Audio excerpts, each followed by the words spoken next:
12 अक्ट' 4 बाजि चिरां जिल्लानि मावखुलि काजोलगामियाव आं मानव गेदेर प्रमद बर' बिथांनि दैदेननाय राजखान्थि हान्जा UPPL आव आंजों लोगोसे गोबां राजखान्थि हान्जा एबा आफादफोरनि दैदेनगिरिजों लोगोसे मावथिफारिया आरो रायजो राजा UPPL राजखान्थि हान्जायाव जगदान जानाय जासिगोन, जगदान होनाय जासिगोन, जयेन जानाय जासिगोन।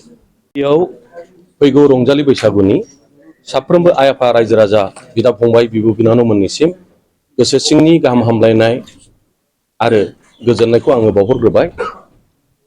दिनै आङो बे प्रेस मेलनि गेजेरजों आंनि माखासे बाथ्राफोरखौ बुंथिनो आं सानदों। फैगौ 12 अक्ट' 4 बाजि चिरां जिल्लानि मावखुलि काजोलगामियाव आं मानव गेदेर प्रमद बर' बिथांनि दैदेननाय राजखान्थि हान्जा UPPL आव आंजों लोगोसे गोबां राजखान्थि हान्जा एबा आफादफोरनि दैदेनगिरिजों लोगोसे मावथिफारिया आरो रायजो राजा UPPL राजखान्थि हान्जायाव जगदान जानाय जासिगोन, जगदान होनाय जासिगोन, जयेन जानाय जासिगोन। बे बाथ्राखौ सोरखौबा गाज्रि मोननानै दुखु मोननानै बे थांखिखौ आं लायाखै। बियो दिनै समयनि दाबि, जोंनि परिस्थितिनि थिननाय आरो बे हाबाफारियाव जायफोर गोसो गोनां इच्छा थानाय सुबुं एबा व्यक्तिया बाहागो लानो हागोन। गोजोन्थों। सार नोंथांखौ बुंदोंदि हाग्रा बंग्राया जागोन सासे मिनिस्टार हिसाबै मन्थ्रि हिसाबै नोंथाङा मा बुंदों? सोर मा बुंदों बुङाखै थांखांनाय बाथ्रानि सायाव आं बांद्राय कमेन्ट्स होनो बायो आरो नोंथांमोनहा मालाबाबो आंखौ बिदि बुंनाय थरख' बिथरख' नुवाखै। जोङो एसे सिगांथिंसो नायनायनि थाखाय प्रयजन दं। मानव गेदेर हाग्रामा महिलारिया गावनि नोजोरजों जेखौ नुदों हयथ' बिथाङा गावनि नोजोरजों बेखौनो थिग सानदों। बिनि थाखाय बुंफिननांगौ खेंफोरथि होनांगौ होननानै आं साना।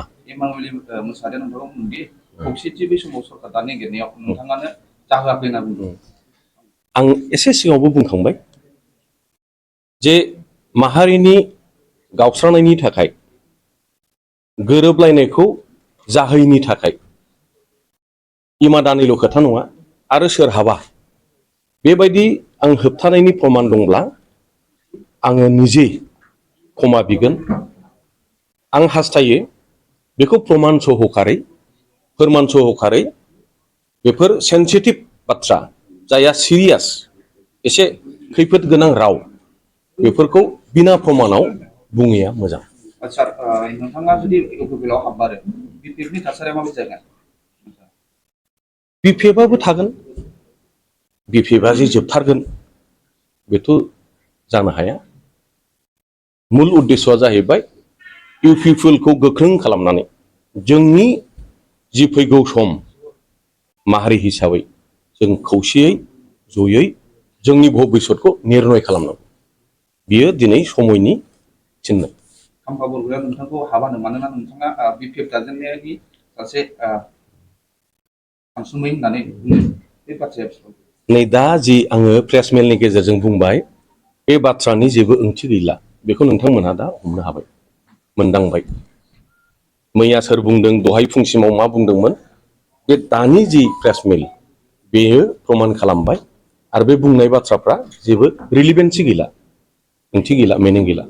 नोंथांजों 3 रोजासो थांफागोन होननानै खौरां मोनदों। बिनि बाराबो जानो हागौ। गोजोन्थों। गोदान दोलोनि जानानै माबायदि खामानि मावनांगौ रायजोनि जौगानायनि थाखाय? दोलोआ जेखौ बिबान होगोन, जेखौ डाइरेक्सन होगोन आरो आंनि केपासिटियाव जेसेबां रायजो राजाखौ सिबिनायनि थाखाय गोहो दं, केपासिटि दं, आं बेखौ रुजुनलांगोन। गोजोन्थों।